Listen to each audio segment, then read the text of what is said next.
Ok.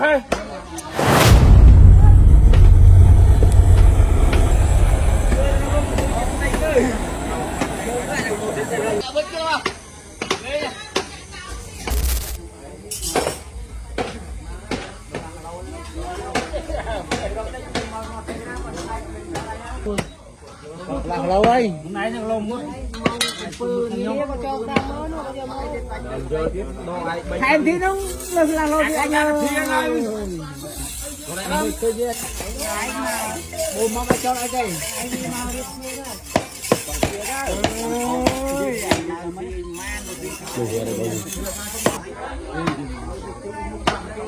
Sạc không à? Sạc không mơ. Áo tại cái nghiệp phật đấy. Quay ai mà rồi. Đi mớn. Ủa thả ra.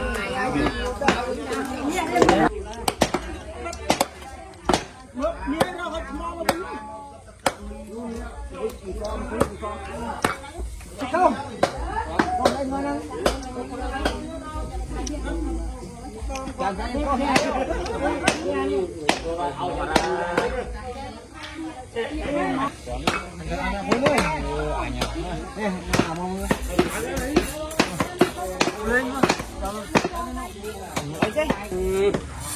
Anh thấy em thi thôi anh mới làm rồi anh thì Ôi, ai còn rượt thua đó mà luôn thon. Ok. ơi thề vậy đi. Hả? Ok.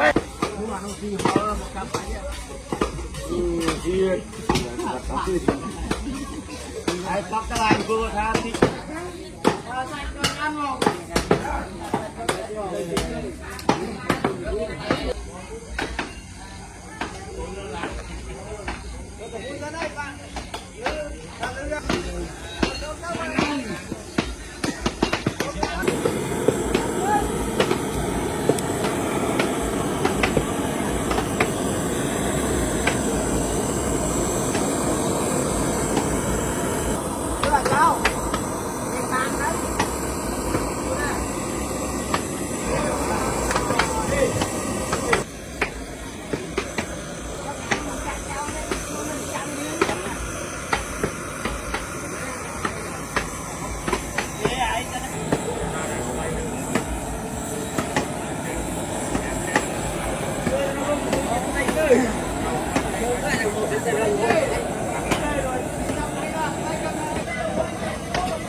Không ấy, lên cái bò mà cướp không?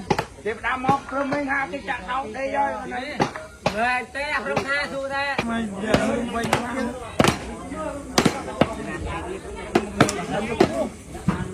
đã mua bơ.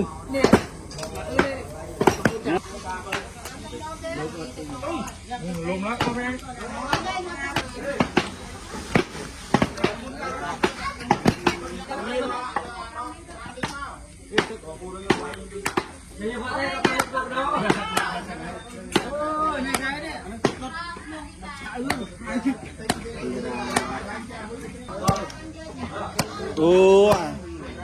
Mơm khương ấyครับ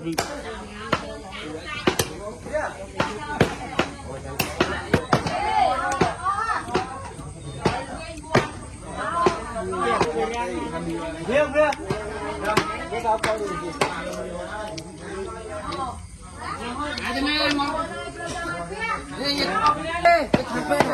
Để lại đặc biệt không, cuốn chặt đầu làm rơm màu.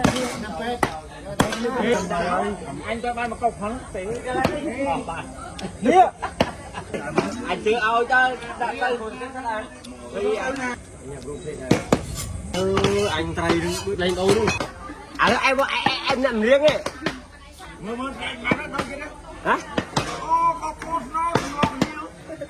cũng biết ê anh ấp cũng biết thi cái 14